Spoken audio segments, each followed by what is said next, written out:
aja. Yeping bu. Baik, assalamualaikum warahmatullahi wabarakatuh. Selamat malam rekan-rekan perkebunan dan pertanian semuanya. Jadi di sini kami ingin membahas suatu ya macam peraturan ya yang dikeluarkan oleh Kementerian Pertanian. Nah, apa sih rekan Jerry yang kita mau bahas?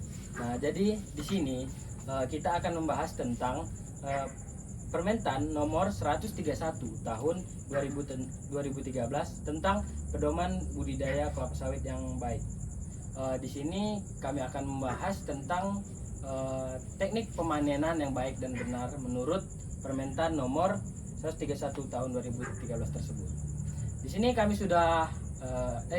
akan melakukan bincang-bincang bersama rekan-rekan kami. Saya Jerry Harmonia dan Saya Raihan Akbar Susanto. Saya Rizka Febrina Harahap. Saya Mas Amal Alfarisi. Inilah video kami, simak videonya. Nah, guys. Apa lagi planning kayak gitu kan. Baik, jadi apa sih rekan Jerry topik yang pertama yang mau kita bahas? Jadi di sini topik yang pertama yang akan kita bahas dalam bincang-bincang kali ini yaitu adalah apakah rekan-rekan ini mengetahui tentang sejarah dan perkembangan industri kelapa sawit di Indonesia? Mungkin bisa dijawab dari rekan Raihan dulu. Baik. Menurut dari jurnal yang saya baca, kelapa sawit itu berasal dari Afrika Selatan. Dia itu dibawa ke Indonesia itu pada akhir tahun 70-an dan tepatnya berada di Kebun Raya Bogor. Nah, di situ kelapa sawit itu berfungsi sebagai tanaman hias yang mana itu menjadi salah satu pertama tumbuhan sawit yang ada di Indonesia. Oh, jadi sawit ini pertamanya bukan diperuntukkan untuk produksi dalam jumlah yang besar, tapi hanya untuk tanaman hias. Seperti itu. Coba rekan Rizka berikan tanggapannya. Itu betul sekali. Jadi pertama itu kelapa sawit itu kan berasal dari Afrika. Nah, jadi itu pertama kali dibudidayakan itu di Kebun Raya Bogor. Biasanya pada saat itu dia bukan sebagai tanaman perkebunan yang seperti kita ketahui sekarang. Dia tuh masih kayak dianggap sebagai tanaman hias gitulah. Jadi yang nanamnya juga itu juga kecambahnya juga ditanam berapa banyak bang? Sekitar 2 ya? sekitar. Pokoknya masih sedikit lah itu enggak. Wah, bagus sekali ya tanggapan dari rekan Rizka. Ternyata dari rekan Rizka yang rajin membaca dan rekan Rehal yang hobi membaca jurnal. Nah, tema pertama mungkin sudah rampung lah ya, tapi saya akan bahas sedikit yakni bagaimana sih kelapa sawit mulai dikembangkan secara komersial di Indonesia sejak tahun 1911. Nah, evolusinya hingga Indonesia menjadi produsen terbesar di dunia serta peran program PIR atau perkebunan inti rakyat. Nah, betul kata rekan Raihan dan rekan Rizka tadi bahwasanya sawit itu peruntukan dulu tuh enggak mengejar target produksi atau buat menaikkan moneter si negara tersebut, tapi tujuan penanaman sawit ini lebih ke tanaman hias. Nah, jadi ya segitu aja kan Jerry. Apakah ada tambahan? Mungkin cukup aja ya, karena kita tahu sekarang sawit ini udah Kali ya? menarik kali karena sawit juga sekarang menjadi devisa terbesar bagi Indonesia. Jadi mungkin sejarah sawit itu pertama kali mungkin sudah cukup lah ya. Jadi sawit sebagai tanaman hias tuh emang masih bisa sekarang diterapkan, tapi hanya untuk kaum sultan ya, betul nggak rekan Jerry? Betul banget. Nah, Karena kalau di tempat-tempat atau daerah-daerah yang lebih mengejar target itu lebih baik sih ditanam daripada hanya digunakan untuk tanaman hias. iya. Mungkin kita langsung bergeser ke topik kedua yakni Yang kedua itu adalah tantangan dan isu lingkungan dalam budidaya kelapa sawit. wah, topik ini yang tidak menarik kalah nih. menarik ya. Karena di negara kita ini seringkali nih mendapat kecaman atau black campaign tentang industri kelapa sawit ini. banget ya kan. Jadi bagaimana tanggapan dari rekan-rekan? Karena tadi sudah dimulai dari rekan Rehan, sekarang dimulai dari rekan Rizka. Ya, silakan rekan Rizka, bagaimana tanggapannya?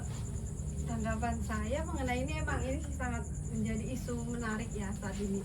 Lagi kemarin kita udah mendengar kabar yang katanya mau pengalihan lahan, fungsian lahan ke sawit ya semuanya gitu kan, menimbulkan pro kontra antara masyarakat gitu. Tapi kan seperti yang kita tahu sebenarnya kalau untuk pembukaan lahan, kita ambil isu atau topik yang kemarin itu, menurut saya kan pembukaan lahan yang katanya berjuta-juta hektar itu kan banyak menimbulkan kontra kan di antara para masyarakat lah, yang katanya sampai tanah adat juga dialihfungsikan, padahal itu sebenarnya nggak boleh. Tapi kan untuk kalau kita mikir juga ke depannya kan, seperti yang kita tahu kelapa sawit itu kan sumber devisa negara kita kan, penyumbang uang terbesar gitulah. Nah, pemerintah juga pasti udah menentukan bagaimana planning mereka untuk membuka lahan itu. Jadi kan kita nggak perlu takut, karena pembukaan lahan itu juga dilakukan secara bertahap, bukan kayak sekaligus. Tapi mungkin kaum awam yang belum sampai pemikirannya ke sana pasti mikirnya, sekali buka berjuta-juta hektar ya Indonesia kan bakalan habis, nanti bakalan global warming lah, nanti ada yang melakukan pembakaran lah untuk membuka lahan itu gitu. Tapi kalau kita kaji itu nggak bakalan seperti itu. Pemerintah juga pasti melakukan GAP tentunya kan, Good Agriculture Practice, mengenai pembukaan lahan itu. Kalau menurut saya sih itu bagus-bagus aja ya, karena kan kembali lagi kan jadinya APBN devisa kita kan tambah naik juga gitu. Tapi ya harus dilakukan dengan GAP yang baik. Tentunya juga jangan itu, kita harus melakukan zero bargaining gitu sih kalau menurut saya. Wah, sungguh mulia ya tanggapan dari rekan Rizka, sudah seperti aktivis saja ya. Nah, mungkin cakap-cakap dari rekan Raihan dapat ditambahkan, silahkan rekan Raihan. Kalau menurut dari saya ya, untuk isu-isu yang mungkin menjatuhkan kelapa sawit itu sebaiknya tidak kita telan dengan mentah-mentah. Kenapa? Karena dengan mudahnya akses media sosial saat ini, kita itu perlu penyaringan lebih lanjut. Gimana sih dampak dari perkebunan kelapa sawit itu, atau mungkin berdampak buruk ataupun berdampak baik bagi kehidupan kita ke depannya. Nah, dalam kasus ini mungkin masyarakat itu beranggapan bahwa banyaknya kasus pembukaan hutan dikarenakan konversi ke lahan sawit. Nah, perlu kita ketahui bahwa untuk konversi kebun kelapa sawit itu ada peraturannya dan ada syarat sendiri. Itu sudah tertuang dalam GAP, yang mana untuk pembukaan lahan sawit itu sebaiknya tidak mengambil dari hutan-hutan yang dilindungi, sehingga itu tidak merusak habitat dari satwa-satwa yang mungkin termasuk ke dalam golongan langka. Nah, untuk mengatasi itu mungkin pemerintah bisa mensosialisasikan dan juga menebarkan berita-berita positif dan juga edukasi ya kepada masyarakat, yang mungkin masyarakat itu masih kurang lah akses informasi mengenai berita positif dari kebun kelapa sawit, termasuk salah satunya info-info tentang terbaru atau terkini mengenai perkembangan kelapa sawit. Mungkin itu dari saya ya. Saya kembalikan kepada host. Baik, sangat bagus sekali ya tanggapan dari rekan Rehan tadi. Jadi dapat disimpulkan dari perkataan Rehan tadi bahwasanya tugas kita dan pemerintah itu menyampaikan atau memastikan informasi yang beredar di masyarakat itu tentang kelapa sawit itu benar adanya dan tidak mengandung tentang keburukan lah tentang kelapa sawit ini, karena dia juga bersifat timbal balik kepada negara kita sendiri. Nah, mungkin selanjutnya ada tambahan dari rekan Salman. Wah, kayaknya udah cukup panjang lebar yang dijelaskan oleh bintang tamu dan host kita.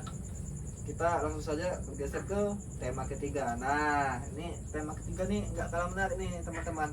Jadi tema ketiga itu ialah pedoman budidaya kelapa sawit yang baik atau Good Agriculture Practices, biasa disingkat GAP. Nah, langsung saja rekan Raihan berikan tanggapan tentang GAP, bisa jadi saran atau gimana, silakan.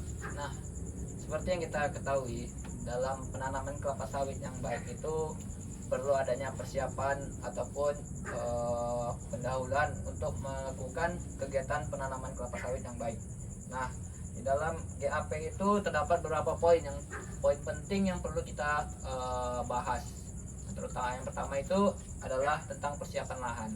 Nah, dalam persiapan lahan itu kita tuh harus yang pertama itu memastikan bagaimana surat ataupun perizinan yang mungkin lahan tersebut sudah dipastikan bisa untuk ditanami kelapa sawit dan tidak menimbulkan kontroversi ketika sudah dilakukan pembukaan.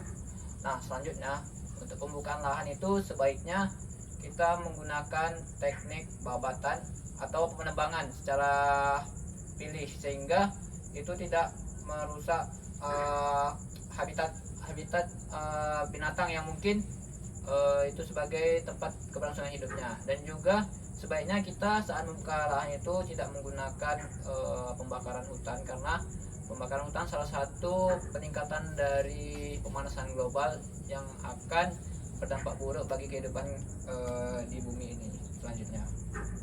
Selanjutnya bisa dijelaskan oleh saudari Rizka. Untuk praktek GAP seperti yang telah dikatakan tadi itu kan pertama harus menyiapkan HGU ya. Setelah itu juga yang kedua itu melakukan persiapan lahan, tentunya harus menggunakan zero burning kan. Nah, setelah kita melakukan persiapan lahan itu kita melakukan penanaman, kita melakukan pembuatan lubang tanam. Nah, lubang tanam ini dia itu dibuat 6 bulan sebelum proses penanaman. Jadi di waktu pembuatan lubang tanam, kenapa kita melakukannya lebih lama sebelum proses penanaman itu karena supaya virus di dalam tanah itu dia mati. Karena kan kalau terkena matahari virusnya bakalan mati. Nah, setelah itu kita juga melakukan penanaman kacang-kacangan atau mukuna. Setelah melakukan penanaman kacang-kacangan dan sudah menutupi lahan tersebut, maka kita harus melakukan penanaman. Jadi di sini penanaman yang saya maksud ini dia penanaman one step. Jadi saya tidak membahas pembibitan di sini, jadi langsung tanam saja gitu. Nah, setelah melakukan penanaman kita juga tentunya melakukan penyiraman. Sebelum melakukan penanaman sebaiknya kita melakukan pemupukan, memberikan trichoderma di dalam lubang tanam tersebut sebelum menanam tanaman yang akan kita tanam. Setelah melakukan penanaman kita melakukan penyiraman. Seterusnya juga pemeliharaan seperti pemupukan atau juga pemberian atau juga pengendalian hama dan tanaman penyakit. Itu sih menurut saya. Tadi saya dengar ada penggalian atau pembuatan lubang tanam selama 6 bulan sebelum tanam ya. Ini bukannya menjadi 2 kali kerja ya jatuhnya kan? Selama 6 bulan tuh pasti cuaca nggak tentu kan, pasti ada hujan, ada panas, ada badai, seperti ya demikianlah. Mungkin bukannya nanti pas mau nanam setelah 6 bulan tadi apakah lubangnya tidak tertutup tuh bagaimana? Mungkin menurut saya seperti yang kami pelajari di Polbangtan Medan. Jadi untuk yang 6 bulan ini itu tuh udah maksimal sebelum penanaman. Jadi sebenarnya di teori memang kita membahas itu dia 6 bulan sebelum penanaman.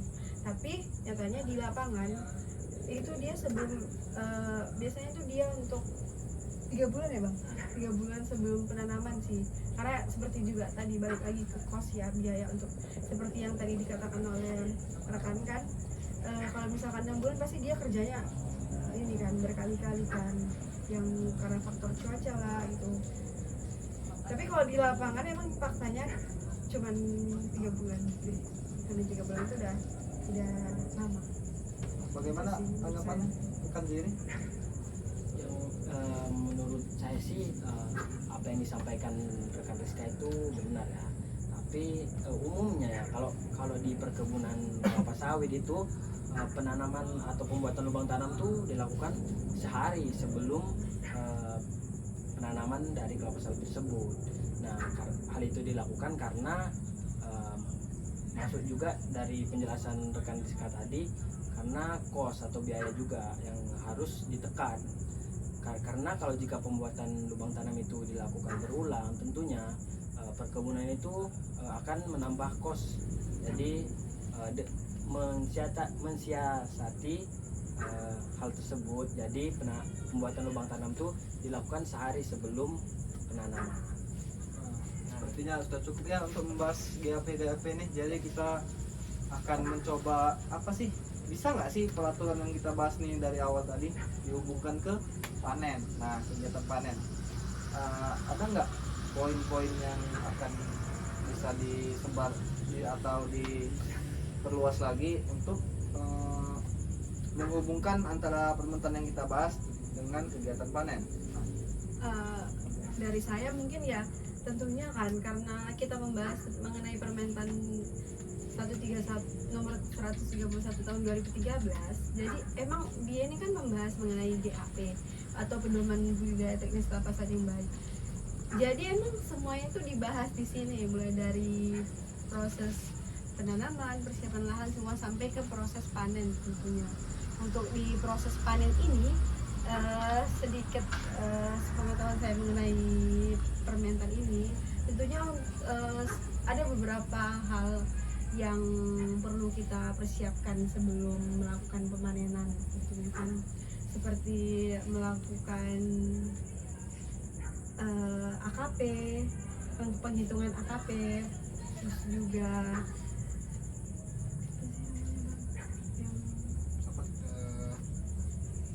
melakukan forecasting tentunya kan untuk mengetahui nanti berapa biaya, berapa alat, berapa tenaga kerja yang akan kita lakukan untuk proses pemanenan agar costnya itu kita bisa sesuaikan. Jadi costnya itu nggak terbuang kemana-mana gitu kan.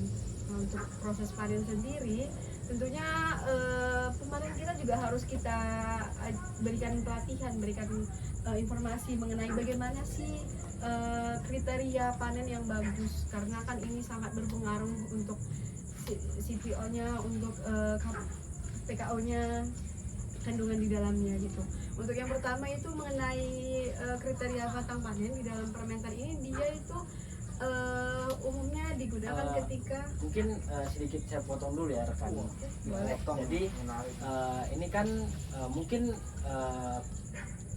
banyak dari teman-teman kita tuh yang belum mengetahui tentang panen itu apa sih sebenarnya. Dari tadi rekan tuh menyebut panen. Nah, jadi panen sendiri tuh apa sih sebetulnya? Panen itu merupakan proses pemotongan tandan buah segar yang sudah matang. Setelah itu dia tujuannya untuk memanen hasil kelapa sawit sebanyak-banyaknya dengan mutu yang sebaik-baiknya, serta meminimalisirkan losis tentunya. Dan habis itu setelah melakukan pemanenan akan dibawa ini akan menghubungkan kita ke pabrik tuh. Jadi untuk agar kita tahu bagaimana panen yang bagus, kita harus mengetahui apa saja sih kriteria panen yang bisa kita terapkan untuk mendapatkan mutu yang baik tadi. Yang pertama itu kita harus mengetahui kalau dia, sepengetahuan saya mengenai kriteria panen ini, jadi kalau kita misalkan bicara tentang panen, pasti yang timbul di kepala kita adalah masalah brondol yang jatuh. Nah, tentunya untuk mengetahui kelapa sawit itu sudah panen atau belum, sudah matang atau belum, maka ciri-cirinya itu adalah dengan jatuhnya brondol. Jadi frekuensinya itu 1 kilo tandan itu dia 1 brondol yang jatuh. Atau juga pada umumnya digunakan pada fraksi 2 atau fraksi 3. Tuh. Mungkin seterusnya bisa disampaikan oleh saudara. Nah, jadi rekan tadi memaparkan tentang fraksi tadi ya, fraksi 1 dan fraksi 2. Nah, mungkin dari teman-teman nih ada yang nggak paham nih, apa sih fraksi-fraksi itu? Mungkin bisa dijelaskan tentang oleh rekan Raihan ini terkait fraksi-fraksi tersebut. Dan bagaimana sih umumnya fraksi-fraksi itu bisa dilakukan di perkebunan sih? Silakan rekan Raihan. Jadi kalau kita membahas tentang fraksi, di sini kita membahas tentang bagaimana sih kriteria yang baik dan juga kondisi maksimal dari buah kelapa sawit itu siap untuk dipanen. Di sini kebanyakan dari perusahaan itu menghindari yang namanya buah mentah. Kenapa? Karena pada buah mentah itu tinggi akan asam lemak bebas, sehingga itu akan menyebabkan turunnya rendemen dari minyak kelapa sawit. Itu akan membuat kerugian yang pada akhirnya mutu dari kelapa sawit juga akan menurun dan juga harga penjualan dari minyak kelapa sawit juga akan menurun.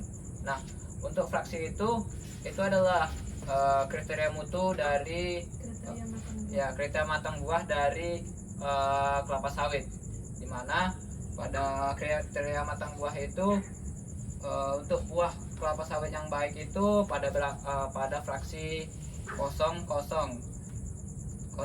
sampai 0 maaf sebelumnya saudara, untuk sedikit meluruskan mungkin dari saya. Fraksi itu kan tadi Kriteria kriteria matang. matang sebuah matang kelapa sawit itu. Jadi ada sekitar beberapa tingkatan fraksi dalam kelapa sawit. Yang pertama ada fraksi 00, fraksi 0, 1, 2, 3, 4 dan 5. Nah, yang dipakai di sini adalah umumnya fraksi 2 dan sampai fraksi 3. Nah, fraksi 2 ini apa sih? Nah, fraksi 2 ini merupakan keadaan buah di mana 25 sampai 50% itu dia buah luarnya membrondol, juga ditandai dengan buah berwarna merah mengkilat. Nah, pada fraksi 2 ini itu sudah bisa dikatakan bahwa tandan buah tersebut dia sudah matang. Untuk fraksi 3 dia sekitar 50 sampai 75% buah luar itu membrondol serta buah berwarna oranye. Ini juga bisa dikatakan buah sudah matang. Itu untuk mengenai fraksi 2 dan 3. Itu tadi ya teman-teman terkait fraksi tersebut. Selanjutnya mungkin akan disampaikan oleh rekan Salman. Oke, baik, saya di sini akan menambahkan kenapa sih buat sistem fraksi-fraksi, bukannya makin bingung ya, tapi sebenarnya pembuatan sistem fraksi tersebut ini sendiri itu untuk memudahkan dalam kegiatan panen. Jadi fraksi tersebut dibuat untuk bisa jadi pendataan di penerimaan di PKS sana, bahwasanya kriteria buah yang begini yang akan diterima oleh PKS. Nah, jadi nggak sembarangan buah yang dipanen di lapangan itu bisa masuk dan diolah di PKS. Jadi gunanya fraksi tersebut ialah untuk kapan sih kau nih panen buah di kebun gitu. Dari tadi kan kita udah membahas mengenai fraksi-fraksi, tapi kok kita belum motong buah ya? Jadi sebelum lanjut ke pemotongan buah itu tadi ya, jadi dapat diluruskan, jadi fraksi ini adalah cara perkebunan untuk memudahkan bagaimana tuh pemanen bisa mengetahui buah yang ada di atas itu sudah matang atau belum. Jadi untuk memudahkan para pemanen. Nah, jadi sebelum masuk nih ke tentang panen tadi, apa sih yang harus dipersiapkan dalam proses panen tadi? Mungkin dari rekan Raihan dulu.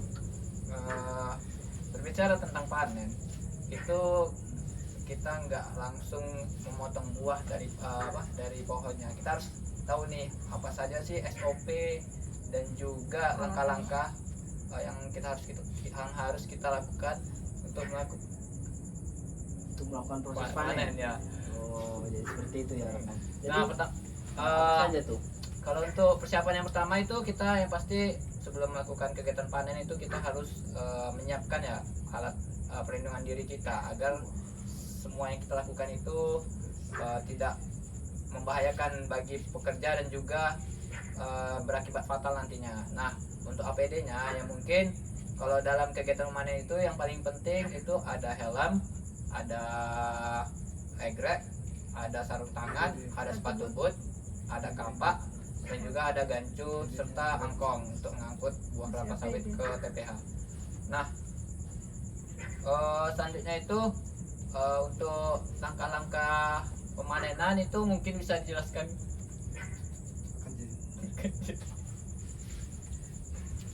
Jadi nampaknya rekan Rehan ini kesulitan ya, atau mungkin lupa tentang apa sih alat-alat yang harus dipersiapkan itu dalam proses pemanenan. Nah, jadi ada beberapa lah dari sepengetahuan saya nih ya, sebagai orang yang kurang mengerti lah tentang proses panen ini.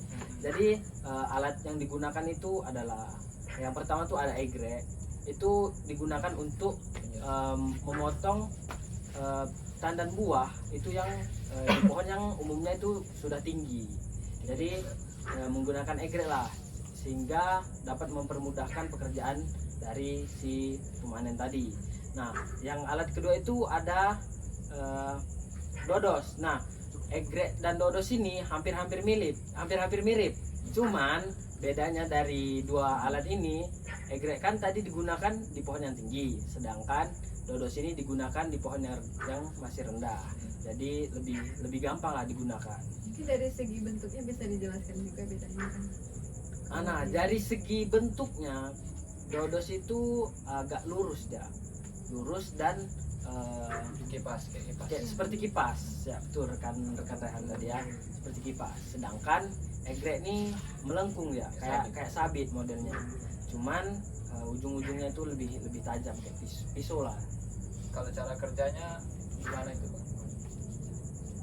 Nah, cara kerja dari egrek tuh sebenarnya ya, kalau dari penggunaan dua alat ini tuh lebih mudah menggunakan egrek karena tinggal tarik gitu, daripada dodos yang harus mengeluarkan banyak tenaga.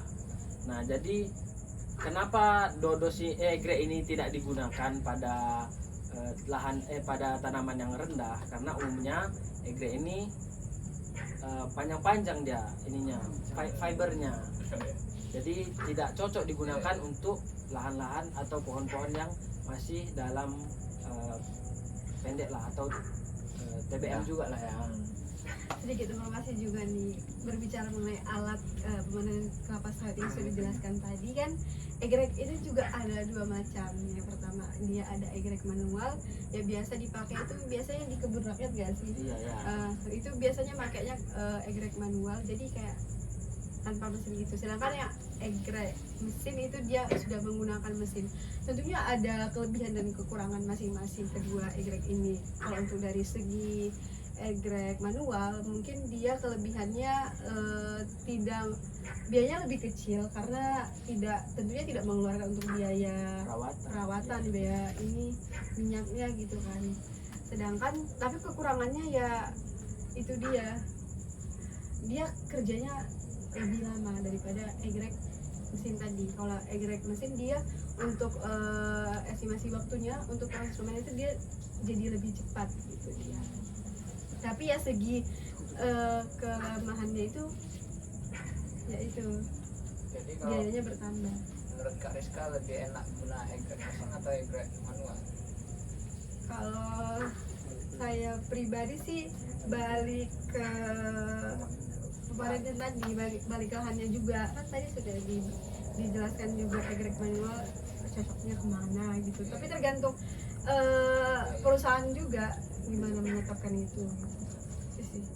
Tapi umumnya kan perusahaan tuh selalu itu ya yang sudah dijelaskan dari awal tadi, perusahaan tuh selalu menekan kos. Jadi umumnya di perusahaan itu juga banyak masih yang menggunakan egrek manual karena perawatannya yang cuman dikit lah perawatannya dan juga tidak mengeluarkan biaya yang mahal. Nah untuk selanjutnya kita kan udah bahas nih tadi tentang kriteria panen atau alat-alat yang akan digunakan untuk panen, terus persiapan apa aja yang dilakukan untuk panen. Terus nah Belum ada 30 menit. kita mungkin satu topik lagi lah ya biar Biar pas ini ya. lebih menarik. Biar apa? Nah jadi ada nggak jurnal yang terkait tentang proses panen ini supaya lebih mematangkan tentang apa yang telah kita bicarakan atau telah kita bincangkan pada malam hari ini. Mungkin dari dua narasumber ini atau dari dua rekan-rekan ini ada yang ingin mereka sampaikan terkait beberapa jurnal yang telah mereka baca. Untuk pertama akan disampaikan oleh rekan Rehan. Biasa. Jadi bapak ini sedikit pengantar. abang ini sangat sering Emang ngalamun dikit baca jurnal. Iya. Mana? Sedikit pengantar kalau misalkan masalah jurnal tentunya sangat banyak pasti yang dibahas tentang oil palm harvesting ini kan, baik jurnal internasional maupun jurnal nasional yang tentunya sudah berkualitas bagus tentunya, berindeks yang bagus lah. Mungkin dari saudara Rehan bisa dipaparkan mengenai mungkin ada jurnal yang telah dibaca mengenai proses panen pada kelapa sawit ini. Mungkin kalau untuk jurnal mungkin saya telah banyak baca ya. Itu juga menyangkut untuk memperbanyak literasi saya, juga pemahaman saya bagaimana sih cara pemanenan dan juga manajemen panen yang baik dan benar. Nah, saya di sini meng-highlight salah satu jurnal yang berjudul Manajemen Pemanenan Kelapa Sawit alias Guinensis Jack di Divisi 2 Kebun Senau PT Sofindo. Nah, untuk jurnal ini udah berindeks Sinta 2 yang mana itu sudah jurnal yang terpercaya ya. Nah, di sini saya meng-highlight juga bagian penting nih dari tadi pembahasan kita mengenai tadi ada salah satu topik membahas tentang fraksi panen. Nah, di sini ada dia juga menjelaskan tentang kriteria tingkat kematangan buah. Bagaimana sih di PT Sofindo yang baik? Nah, di sini dia menjelaskan bahwa buah normal adalah buah yang dikategorikan matang yang ditandai dengan berondolan yang lepas dari tandanya sebanyak 4 buah berondolan yang sudah jatuh dari piringan. Nah, selanjutnya buah mentah atau buah A. Buah mentah ditandai dengan berondolan yang lepas kurang dari 4 buah dari tandanya.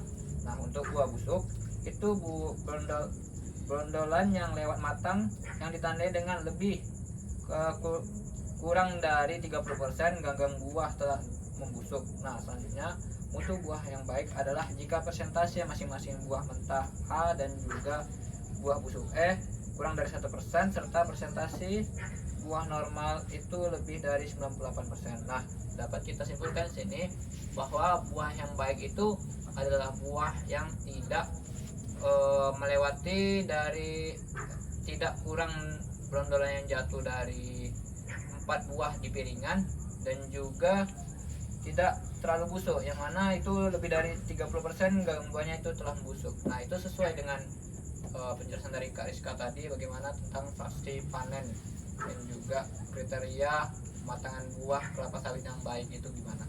Nah, mungkin itu jurnal salah satu jurnal yang saya baca. Saya kembalikan kepada host.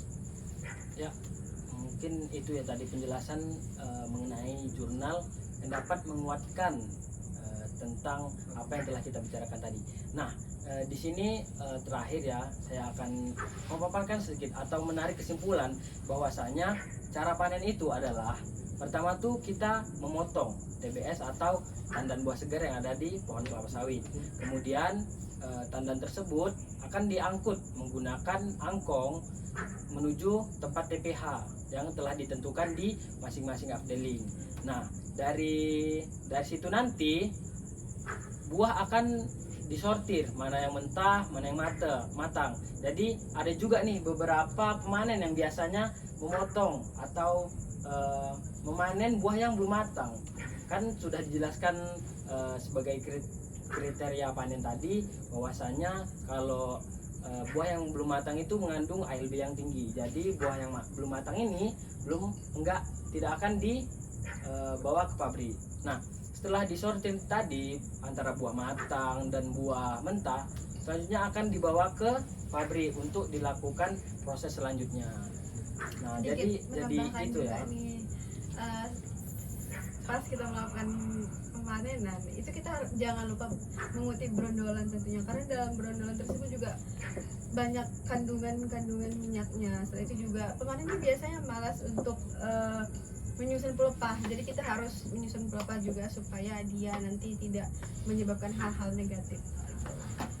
Jadi itu yang harus diingat ya, jangan lupa untuk mengutip brondolan dan menyusun pelepah di tempat yang telah ditentukan di kebun masing-masing. Nah, luar biasa sekalian narasumber kita yang kita undang pada malam hari ini, dan host kita yang tidak kalah keren, saya Ahmad Salman dan rekan saya Jerry. Narasumber kami yang bernama Rehan Akbar Susanto. Dan sekarang sepertinya udah cukup ya. Yeping kami malam hari ini bisa kami sudahi. Selamat malam. Assalamualaikum warahmatullahi wabarakatuh. The hell man. 40 dah.